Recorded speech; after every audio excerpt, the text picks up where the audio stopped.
Questions Made Easy with Scott. Now we are going to use our handy dandy question solving template that I created. If you don't have it, get it out, pause the video, get it out right now. Let's use it, all right?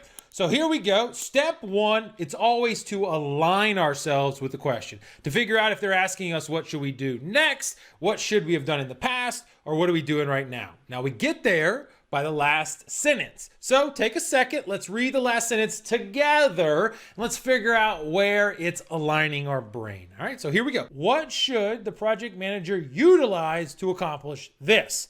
Now, it's gonna tell us what to do up above, but what should we do? So that's saying, what should we do next, right? That's what it's asking us. Cool.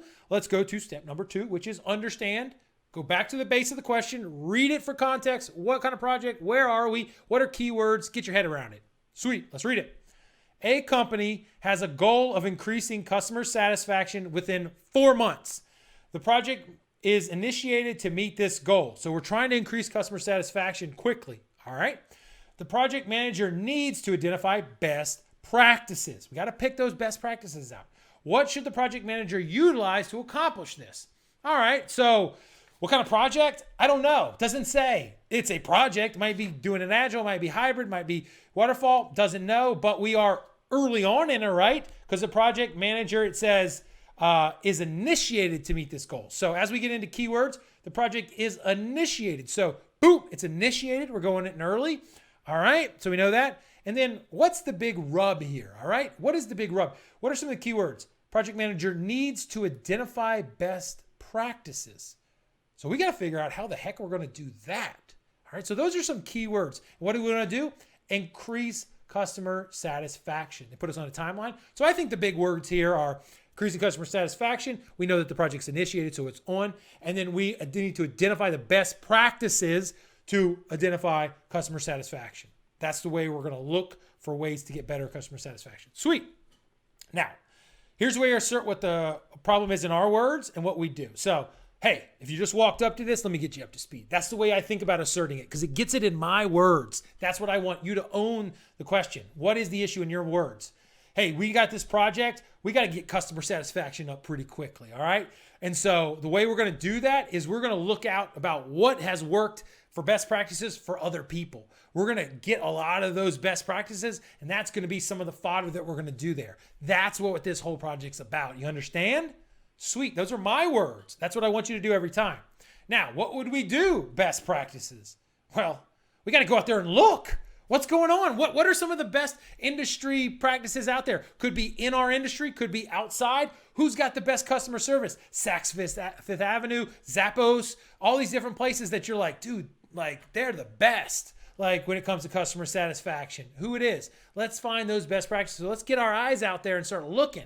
All right, maybe buy some products, maybe have some issues, maybe go to look to see what they're doing. Let's go through that. All right, so that's what we would do. Super important you put yourself in the question, by the way. Next one is evaluate each answer by itself. Look at A. Would we go find best practices or identify them by benchmarking? Would we do that? Now, got to know what benchmarking is. Benchmarking is where we go out there and we look at other people to say, what are the standards by which they're operating? What are their processes? How are they doing that? So if we got to go to look for other people, other companies, how they're doing it, best practices, and we want to see those, yeah, benchmark. That's what we would want to do. So smiley face right off the bat, lucky us. Now, we don't want to just leave it at that. Let's look for the other ones.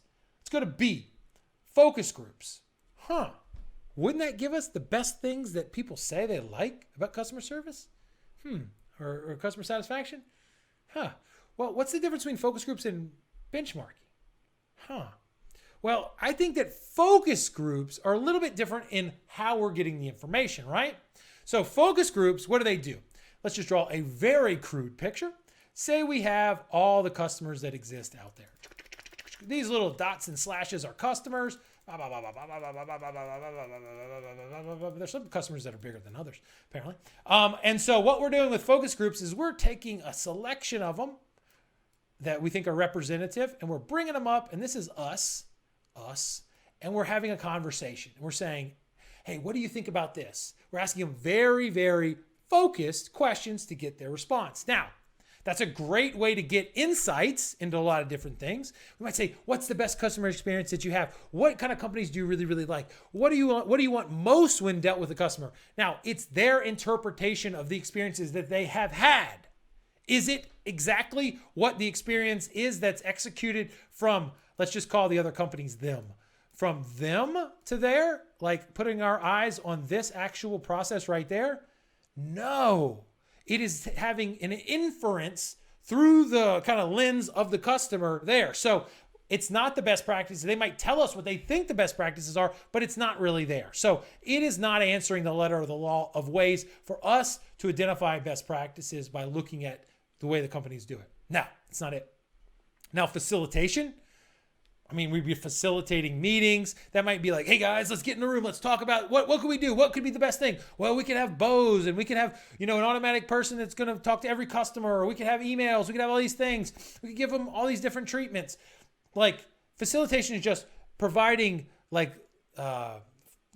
to like lubrication to a conversation, to work them through. So is that looking at best practices? No, it's just a way to gain, more people to appreciate it. Now, affinity diagram, is that it? Like, what is an affinity diagram? You should always ask yourself. Let's draw another very crude picture. We might have little cards, little stickies, little things. We might start throwing them, I'm running out of room, in chunks, in little groups. And we might say, ooh, all the things that we've determined that are related to customer satisfaction are here. All of them that are related, ignore that overlap, to something else are right here. So we're grouping all the things. Maybe this is all the things related to customer satisfaction. This is saying like how we interface with the customer, how the customer makes the buying process, what happens when they have an issue with their orders. There, that is just a technique, affinity diagram, of grouping things. Now, we may go out there, find best practices in the market and say, man, we found so many best practices. It's not just one thing. We might have them related to the buying experience. We might have them related to the refund experience. We might have them into the client development or the sales side or whatever, or what they are when they're in our system, or how they deal with our products, or blah, blah, blah. All these things might be there. We might group them to help us understanding, but at the end of the day, that's a technique to get to understanding. It is not a way to identify best practices. So gone. All right. And so what we want to do is eliminate it. We want to go through and decide now. Step number 5. I don't know why I did 45. 5 is how we decide. I've just broke them all down for you in scribbly-scrabblies right there. But benchmarking is what we want. Let's check if it's right. I've been wrong in life.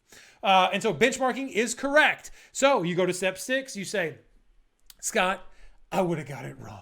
Or I nailed it. Whatever. You've got to squeeze the goodness. Do you know in depth all these techniques? Do you know why they're used, how they're used, what the benefits are? Got to ask yourself honestly. That's the only way to progress. So we got to go through that, understand it, and squeeze the goodness from this question. So go off, do that, and I'll see you in the next question.